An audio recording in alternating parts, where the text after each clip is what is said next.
Good evening, Rov. Hi, good evening, Rob. Good evening, everyone. How's it? How are you? Oh, fine, thank you, Rov. Thank you. Is everyone well? Good evening. All good. Who's with us? First of all, I see Marky. Marky, shalom aleichem. I can see you. I can see Lev, Dr. Les with us. Who's else with us? I see John with us. I see Adrian with us. Karen with us. I see Ronald with us. I see Sean with us. Who else with us? Stephen Lionel. Fisher, thank you. Lionel, how are you? Baruch Hashem, and you, Rabbi, and your family. Thank you. When I hear your voice, it's making me very happy. That's Lionel Paga. Oh, yes, that's him. That's him. That's Dr. Lionel Pogo. And I see Stephen with us. Hello, Stephen. No, How are you? Okay, so first of all, thank you. I think that first of all, let's get the news from Eretz Israel, from our friend Dr. Liz. Okay, so And I'm going to mute everyone just to have, because there's a lot of noise in the background. I'm muting everyone so everyone can enjoy the show. So Dr. Liz, unmute yourself and please give us the news from Eretz Israel. Bechavod. there's amazing news. You know, Rob, you once gave a talk on Soli Ganor with Sugi Hara. So tomorrow, Bizrat Hashem, they're going to be naming a square in Ir Ganim after the father in Jerusalem. But the mayor and the son, Nabuki, was supposed to be the guest of honor, but he didn't get a visa to come into the country. So it was major news. How can Israel not give the son of the diplomat who gave 6,000 visas that saved so many thousands and thousands of Yidden all over the world, and Israel government isn't giving the son a visa? So they had a bit of chokhmah, and they decided, you know what, we're going to make an exception, and actually gave him the visa. And he actually sent me the visa. I'm in touch with Nabuki, and he's going to be there tomorrow. So I'm going to be videoing the event. It's going to be phenomenal. Survivors of those people that got this piece of paper, the visa, are going to be there as well. So it's going to be a phenomenal event. And tell me something, what time you're going to do that video? It's 3:45 tomorrow. And the mayor of Yerushalayim is going to be there. Survivors who got the visas from Sugi Hara's father is going to be there. It's going to be a very, very special evening. So if you don't mind, when you're there, when you speak to the son of Sugi Hara, if you don't mind, if I can. Okay. If you don't mind, if you can call me on WhatsApp, and then you prepare him, obviously, that we made a show about him, and we can send him the link maybe. Maybe one day we'll do again the show and we'll invite him to join us. He's, you know who knows him very well is Rabbi Goldman, but he's very busy. He was invited to a conference of Jerusalem Post. So he said he's got other engagements. I don't know what will be that night. He's going to... No, not that night. We'll make another arrangement. Okay. We'll make another arrangement. Hopefully I'll even get to, but he knows me well, so hopefully we'll get to speak with him. It's not going to be easy, but we'll do what we can. But I'm going to be videoing the event. It's going to be very special. I'll wait for that call to join us on Zoom. Thank you very much. Maybe I'll show you guys live. Maybe I'll show you guys live on Zoom. The event. Okay, do that and we'll look at it. Yeah. Wonderful. And I'll see who's joining and I'll put it. Wonderful. Yeah, definitely. Be'ezrat Hashem. Culture. Okay. We look forward to this year. Okay, thank you very much. I'm going to mute everyone. I just want to mute everyone. Oops, where am I going? I'm not going to the right place, but I'm admit one more person I see here, and I'm muting everyone. Everyone is muted. Okay. So, Shavua Tov, everyone. As I mentioned, as I sent the message in the last minute, it was my apology. I forgot to send the subject of the show, the wonders of the creation. And I'm going to link it to one we learn in Parashat Bereshit, what we learn, everything in Parashat Bereshit and Parashat Noah. We tried to put it together, so we'll have some idea about the Parsha and the beautiful wonders of the creation. But before, I would like to dedicate the show in the name of Esther Kaden Bat Ketia, Mordechai ben Rahma, Harav Avraham Chaim ben Eliezer Yaakov, תמר בת זהבה, רחל בת מלכה סולטנה, יעקב סלומון בן פרחה, דבורה רות בת בילה, וחיים אליהו בן ישעיהו. Please God, that the show will lift up their soul to the proper place in heaven. And also to dedicate the show to those that need the mercy of HaKadosh Baruch Hu, speedily recover, Liora bat Miriam, Menashe Najib ben Farha, Orna Bluma bat Miriam, Rav Avraham ben Marina, Harav Shlomo Yehuda ben Dalia, Rav Moshe ben Devorah, Eitan ben Adasa, Israel ben Zisa, Mordechai David ben Leah, Yosef ben Rachel, Dvorah bat Esther, Sarah Dvorah bat Elka, Tzadok ben Sarah, Shulamit bat Haya Sheina, Leah, ודוד יצחק בן חווה היהודית. Please God, רפואה שלמה to them and to all of those that need help all over the world, all the Jewish people. בעזרת השם נעשה ונצליח, והשם עלינו ברחמיו ירוויח. So we said the subject of the shiur is the wonders of the creation. David HaMelech says something very interesting in the book of Tehillim. David HaMelech says like this. In chapter 104, verse 24, David HaMelech said like this. I'll read it in Hebrew and then I will translate it to English. David HaMelech said like this. Ma rabu ma'asecha Elokim, kulam b'chokhmah asita. What does it mean? How many are your work, Hashem, that you made all of them in wisdom? And B'ezrat Hashem will try to see what David HaMelech tried to tell us here. What is David HaMelech referring to the wisdom that HaKadosh Baruch Hu to all of his work? To all of his work, referring to the creation. Let's start with Sefer Bereshit that we read just last week. In Sefer Bereshit, in chapter 1, in verse 9, the Torah tells us like this. Vayomer Elokim, ייקבעו המים מתחת השמיים אל מקום אחד, ותראה היבשה ויחל. HaKadosh Baruch Hu, when he created the world, what's the first thing, one of the first things that he did? He said, number one, all the water that there is in the world, that was because it was tohu vavohu. What is tohu vavohu?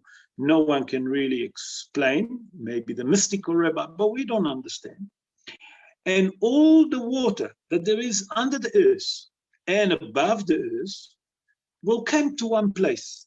That means here HaKadosh Baruch Hu split the water, and there is water in heaven, there is water on earth, but the most important, Vatiraya Basha, and the land showed, Vayichen, and that's what happened. That's the simple word by word that I tried to translate what the Torah tells us. But if we look at that, we have to understand what's happening here. So we have to use Rashi HaKadosh, Rabbi Shlomo Yitzhaki. Rabbi Shlomo Yitzhaki explained to us that what the Torah tells us here, that there is one big sea that HaKadosh Baruch Hu created, and he called it the ocean. Plus the earth that we know, Vatiraya Yabasha. That means it was one continent and one ocean. And immediately all of you are going to jump and say, we know that there is more than one ocean. There is more than one continent. Every person today knows that there is 7 continents. It's not a secret. So what's happening here? What is the Torah telling us? And how does it fit? So B'ezrat Hashem, today we bring what Hazal said in the Zohar 2,500 years ago, and then I bring what the geologist Alfred Luther, that lived around 100 years ago, even a little bit more, how he explained it. And we're going to give it even the scientific name for it. So B'ezrat Hashem, na'aseh v'natzliach. So to understand that, we have to go to the Zohar HaKadosh. The Zohar HaKadosh, on chapter 12, page 12, let's call it, verse 1, there it's like this. Tana, Aretz Ahad, that means one land. I'm translating Aramaic to Hebrew, to English. Tana, Eretz Ahad. It means it was one land. Mamash, real one land. Hotziu hamayim וממנה נהבו 7 יבשות. The water came and created 7 continents. That's what the Zohar tell us around 2,500 years ago. We have to understand. Hazal explained that until the time of the flood, really was one land and one ocean, like Rashi say and like the Torah say. After the flood, the earth got split into 7 continents and different oceans. And there is what we call the continental drift, like else all of you know. The geologist Alfred Luther wrote in his book, the name of his book, it's The Origin of the Continent and the Ocean, that he wrote it around over 100 years ago.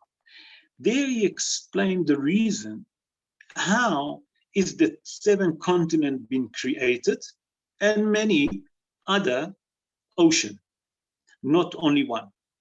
Say Alfred Luther like this, listen to that. According to him, it was a great, enormous earthquake, and the earth actually got splitted, and he needed what happened. He to explain that, he needed to explain that it was a great earthquake, and that's what caused the splitting of the earth to 7 continents, and between them, that's where all the water from the one ocean that split to different oceans. And that's what we call, he given it, everyone knows the scientific name, continental drift.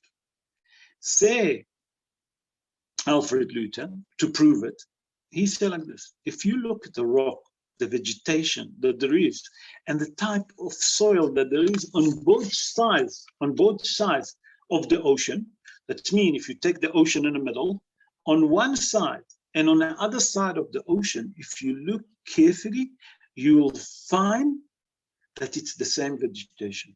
The same vegetation that was here, that is on the other side. Not only that, the same kind of rocks, and etc. So if we look today, we see that there is no contradiction. The only contradiction that there is, that according to Alfred Luther, it was a tremendous earthquake that caused it, because he doesn't know that it was a flood, as the Torah tells us in Parashat Noah, that was the flood, and that's what caused it. And that's what the Zohar HaKadosh revealed to us already 2,500 years ago. So from here we see what we explaining, number one, how it was one land and one ocean, as the Torah tells us. And Rashi explained in his commentary, how did they be created to 7 different continents and different, so many oceans instead of one? We can explain now simply because the flood, when the flood came into the earth, it's actually split the earth and the water penetrating and become different oceans. Let's move on. HaKadosh Baruch Hu created in a creation after that the trees and the fruit. As you all know, that every fruit at the beginning of its growing, you have one color, green. Did we ever ask ourselves, why is the fruit doesn't, let's say orange, when it starts, it's green? Why doesn't get at the beginning of its growing, when it starts to grow, that beautiful fruit, not orange? Or any other kind of fruit or vegetable. Let's take apple. When you see the apple at the beginning, we know that it's green. Later on, we have the green color, that is final, or red, or some of them become more yellowish and reddish, all different. So we see from here that something very interesting that HaKadosh Baruch Hu created even in a fruit, and we have to understand why. So many of the mefarshim and many of the scientists got to one simple conclusion. They got to the conclusion that the main reason for it, that because it's Akadosh Baruch Hu giving us here indication to tell us when is the fruit ready to be eaten and when the fruit is not ready to be eaten. What does it mean? When we see at the beginning that the fruit is green like any other thing, it's to tell us that it's not yet ready to be eaten. When it's get its final color, whatever is it, orange, red, yellow, whatever color of the fruit is, it's to come to tell us that means your fruit is ready and now you can enjoy it and you can eat it. Another idea that I heard, and that's a beautiful idea, it's come to tell us, if you look at that in that case, there's another shaila. Why is all not the fruit, for example, when they're finished to be ready, they're all red or they're all yellow or they're all green, whatever you want to call, whatever color there is on a fruit. The scientists explain something very important, and Hazal explained, that if there was all one color, a person will get bored from all the fruit at the same color, and he wouldn't eat enough from all the different kind of fruit, and he will never get enough vitamin and nutrition that he need.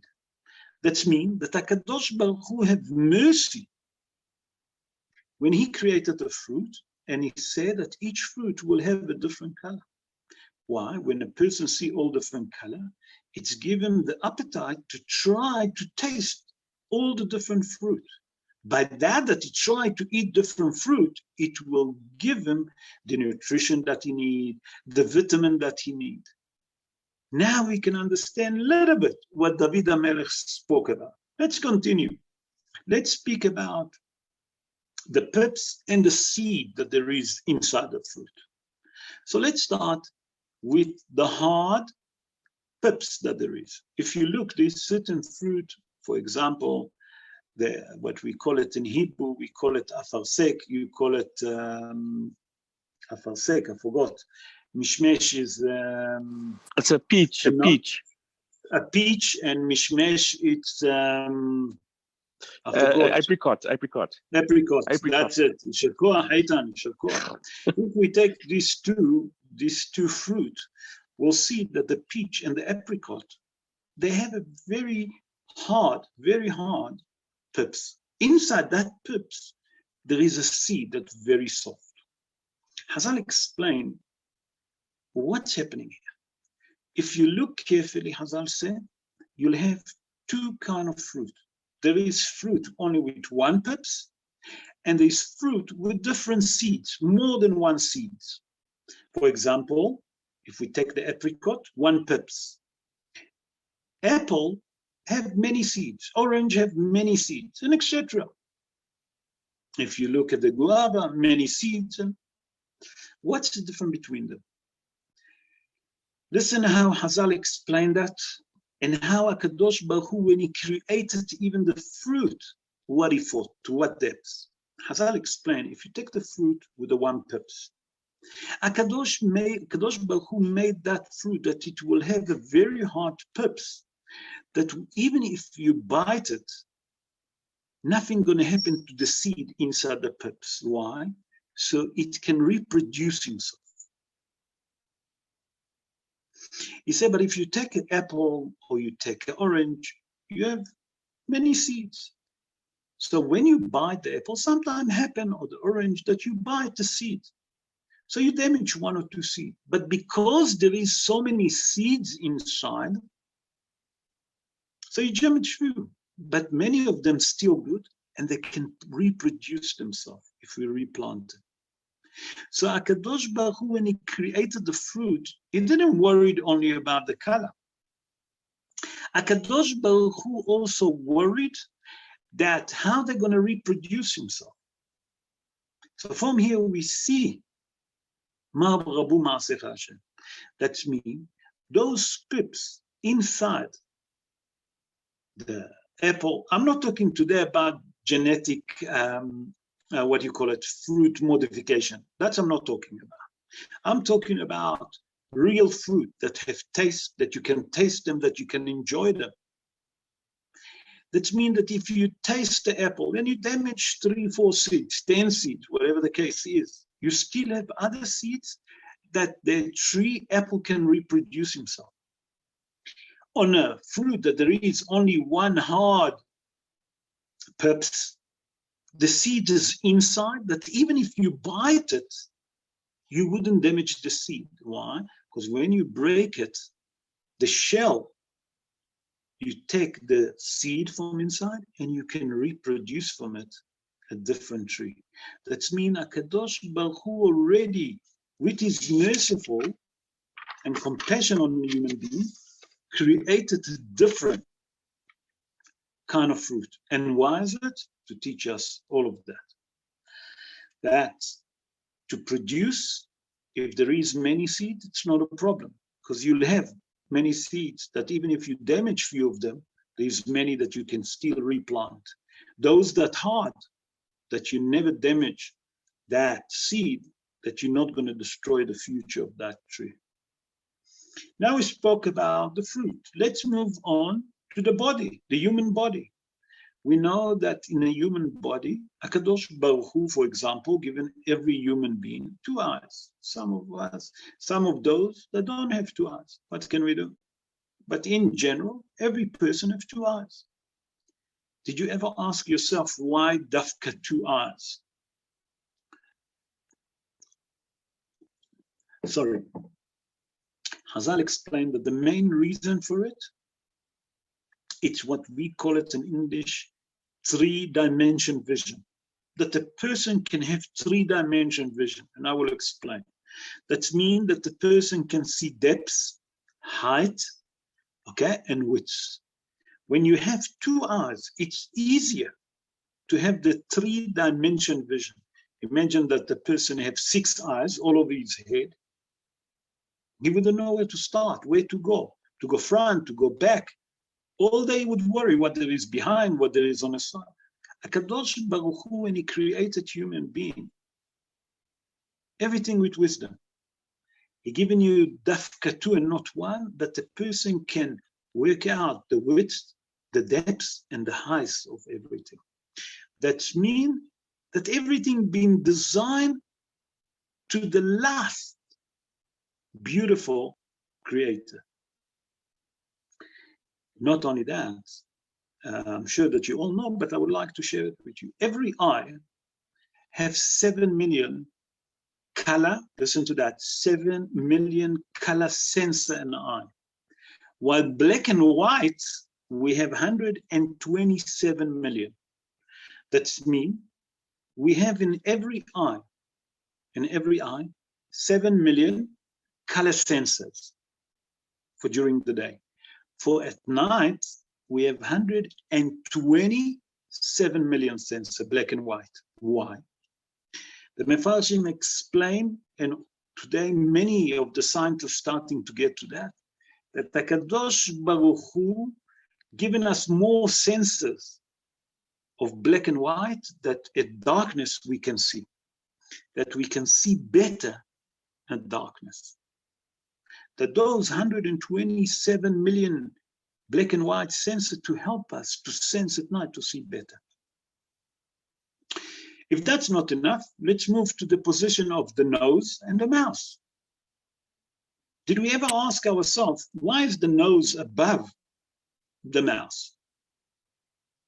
So in a simple thing, HaKadosh Baruch Hu created the nose above the mouth, that when you want to eat something, it's the smell. You're first going to smell the food that you're going to eat, and that will help you to decide if the food is good or is bad. That means, if the food is rotten, if you smell rotten, you wouldn't eat it. But if you didn't have, imagine that you have the mouth on top and the nose at the bottom, person can eat rotten food. The eyebrow that we have here, why dafka the eyebrow here? The Mefarshim explained that the main reason for it is that when a person sweats, that sweat is poison and it can blind the person. If we didn't have the hair that's growing above the eye, right? The poison can get into the eyes and blind the person. Look how much HaKadosh Baruch Hu thought about everything. The nervous system that everyone has in his body. HaKadosh Baruch Hu created every human being with nervous system. Not only that, this nervous system, it's for one of the many ideas. One of them, that imagine that a person never have a nervous system in his body. He wouldn't have any nervous. What would happen? He would touch something that hot that he wouldn't see.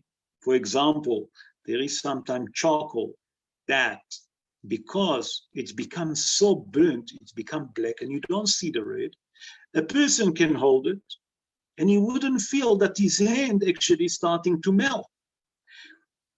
HaKadosh Baruch Hu have mercy on us and thought to the little point for us to understand everything, that he given us the nervous system, that the person will have a nervous system so he wouldn't touch something hot and he can get burned. I'll give an example for the hand. There's many others with hot water, with whatever. That's just to understand the idea until where HaKadosh Baruch Hu have his depths for. We have the immune system. As you all know, and there's a doctor here, when HaKadosh Baruch Hu created the blood cell, he created like this. He created the red blood cell and the white blood cell. The red blood cell, Hazal explained to us, listen to that, it's to divide the oxygen into the body properly.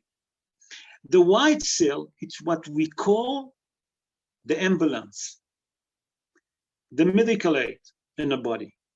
If there is a cut or strange object penetrate the body, you see like thousands of white blood cells running to that place. Why?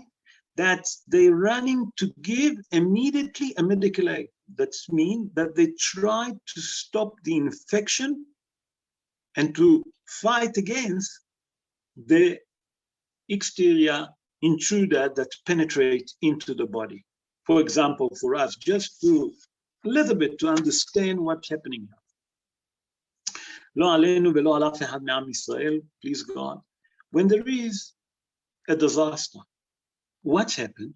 We see that if there is an accident, you see many ambulances driving to the place that was an accident. Why? To provide medical aid, to provide whatever they can help to stop the infection. The same thing, the white blood cell.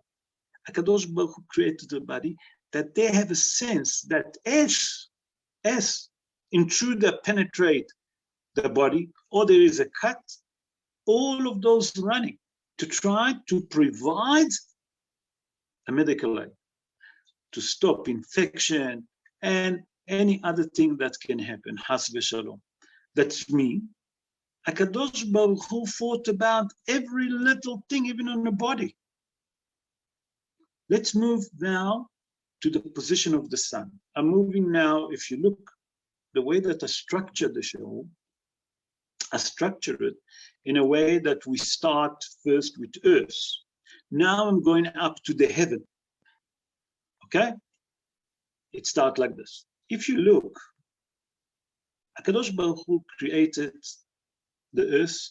He have up in the sky, we have the sun. On earth, we have earth, and then we have also water. We'll get also to the miracle of the water just now. But first, let's understand the sun. When HaKadosh Baruch Hu created the heaven, HaKadosh Baruch Hu put the sun in a distance from earth 150 million kilometers. Today, it's very simple to know that. Why? Because they have a special telescopic. But in olden days, they didn't. But we have to understand why. Today's scientists explaining that distance, it's not for nothing. The scientists say that if the sun will be closer, Earth will be burnt. Everything going to burn to Earth from the heat of the sun. He say if you move the Earth further away, the entire earth is going to froze and will turn to one ball of ice. Let's look something else. That's for the position of the sun. Did we ever ask ourselves why Earth is round? Because today we know that Earth was today from out of space. You can see that Earth is round. In the olden days, it was different theories that the Earth standing on 3 or 5 big, huge elephant. And when you get to the end of Earth, you're just going to fall down. And when there is an earthquake, it's when the elephant sneezes, and etc. All different ideas. But today that we know that Earth is round, do we ask ourselves, why is it round? The scientists explain like this, that if you look today, the sun rays, if the Earth was square, for example, the sun ray will hit one position all the time, will hit on it until it will burn. But the Earth is round, the sun ray not only hitting it. Why? Because it's hit and it's moved. It doesn't stay on one corner. So it doesn't burn Earth. Another idea, why is it round? Because we know that on one side of Earth can be day, on the other side is night. Like, for example, now in the southern hemisphere, it's night. In the northern hemisphere, we know that it's day. Why is that? Depends where you are in the northern hemisphere, obviously. Why is that? Hazal explained something extraordinary. Hazal explained, and the Zohar said, there is place, I'm translating it to English. There is place in the world that will be night, and there is place that will be earth. Why did HaKadosh Baruch Hu done it? That HaKadosh Baruch Hu said, Im lo hukotai yomam valayla, that means if you never learn Torah day and night, 24/7, I will return the earth back to Tov Vavol. That means HaKadosh Baruch Hu created compassion and mercy on a human being, but that he had for certain people day, for certain people night.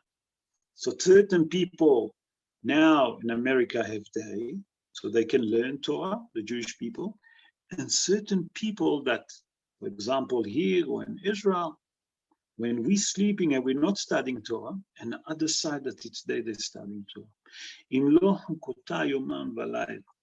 Which means if I didn't have Torah 24 hours, I will turn earth to Tovavu. Now we understand why is it round. Let's speak about the nature of the water. There is something that the scientists battling to understand.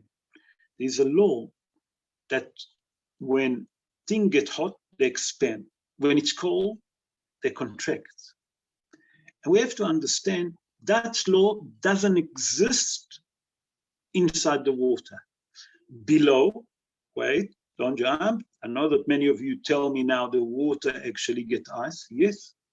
But when the temperature is 0 to -4 degrees, the water expand. Why?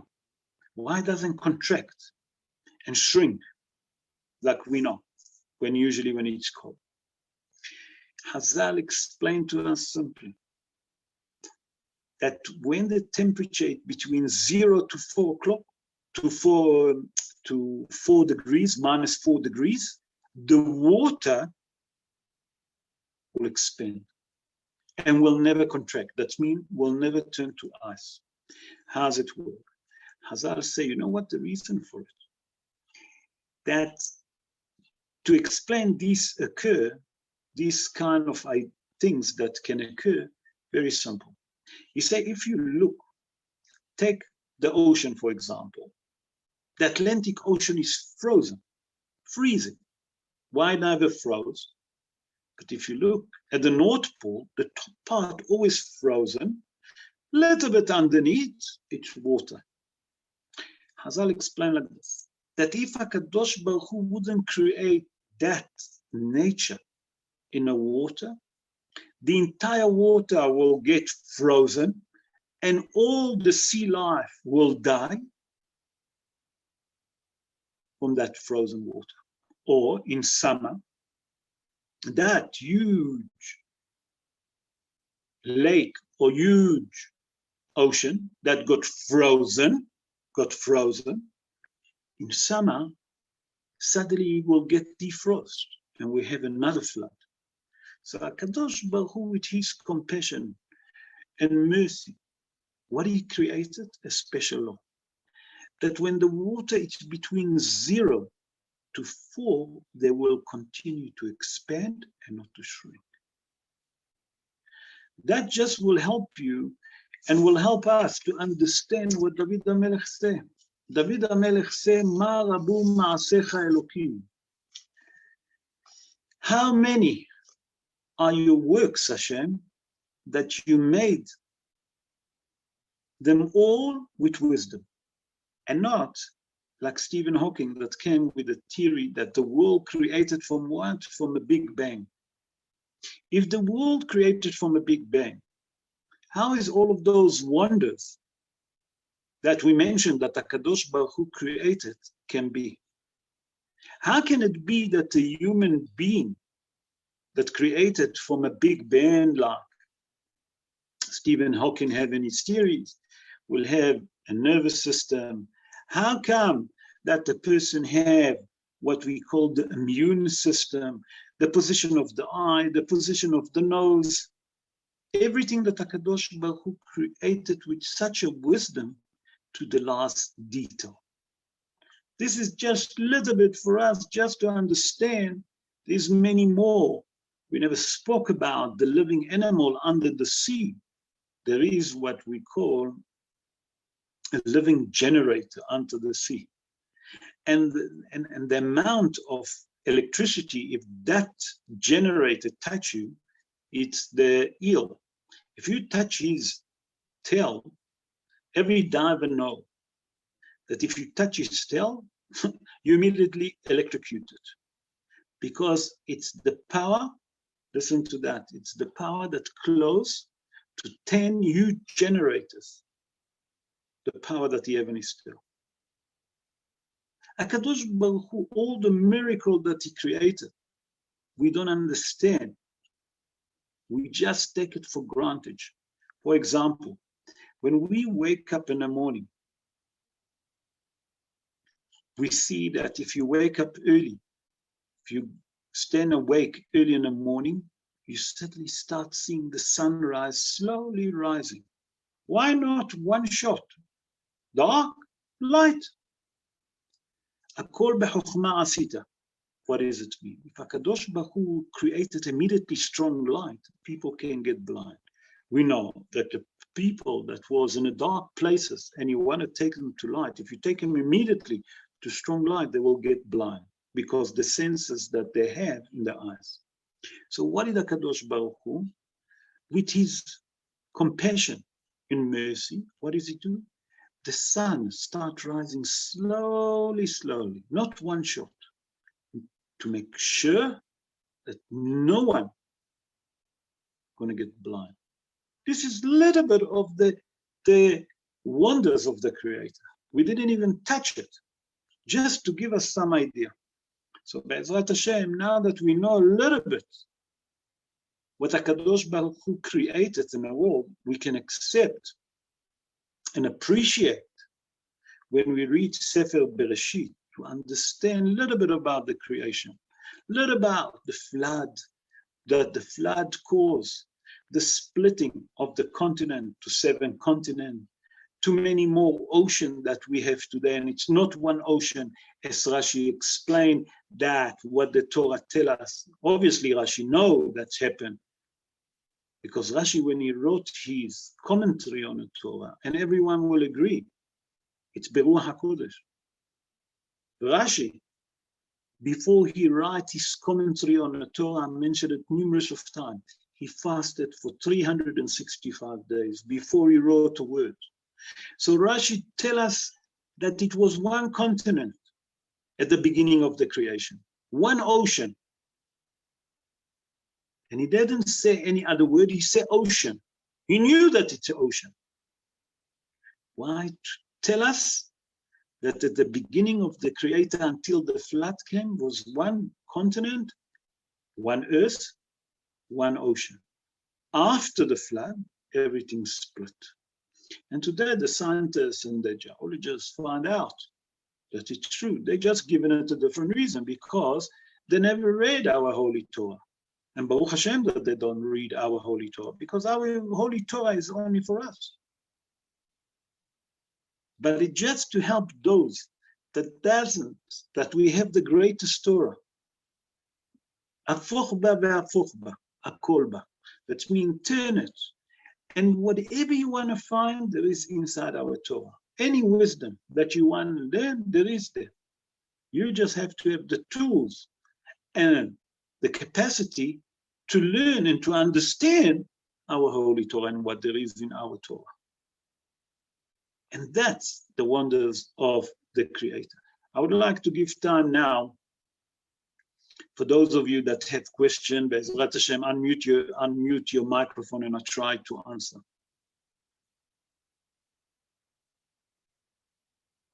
Any question? Hello,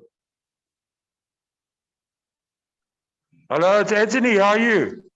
Shalom Aleichem, Antonio. How are you? How was your Shabbos? Very nice, thanks. How was yours?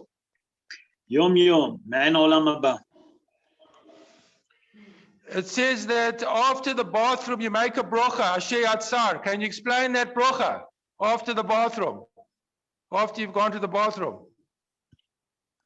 So yeah, what you referring to, it's Birkat Asher Yatzar et Adam Bechokhmah. That's what you're referring to. Yes. Yes. So the brocha Yes. is Asher. I'm not saying the beginning Baruch Atah. It's like this: Asher Yatzar et Adam Bechokhmah. Ubara bo nekavim nekavim, halulim halulim. What it means nekavim nekavim? HaKadosh Baruch Hu created in a human being certain holes. Halulim halulim, that they're hollow. Nekavim nekavim, halulim halulim. Galui veyadua lefanecha. That it's well known in front of you that if one of them get blocked, or one of them get open, one of those, for example, the nose or the mouth, okay, get blocked. What it means? A person cannot survive. Why? Because he can't breathe, so you'll die. You follow? From the other way, Hazal said that you also created open holes, but you block certain things. What it means? You block certain things. That if the blood in a human being wouldn't be blocked, he will lose blood until he dies. So in this brocha, we're thanking HaKadosh Baruch Hu that, for example, we can go to the toilet. What it means going to the toilet? A person can go to the toilet, okay? Because if he couldn't, he will get blocked until whatever he doesn't release turn to poison, and a person can die. When a person doesn't go to the toilet and make big, what we go into the toilet, excuse my language, those things that we release, they're all poison. And if we wouldn't, a person will die from it. The Rambam, the big eagle, Rabbi Moshe ben Maimon, explained that a healthy person should go at least once a day to the toilet to release. Why? Because there's a lot of poison on it, and it can poison the body. Do we understand what Chachmei Israel knew? Our sages knew. So when HaKadosh Baruch Hu created a human being, he already thought about all of that. That a person will eat, a person will drink, and he'll have to release. One thing just to mention, that Hazal tell us that in a manner that HaKadosh Baruch Hu brought to those in a wilderness, when there was 40 years in a wilderness, HaKadosh Baruch Hu created a miracle with a manna. The manna, they never used to go to the toilet. They never needed to go to the toilet, those that ate the manna, to do big. They only used to do small. Why? That's the drink that you have to release. The poison that there is in a drink. But to go to do big, none of them needed. Why?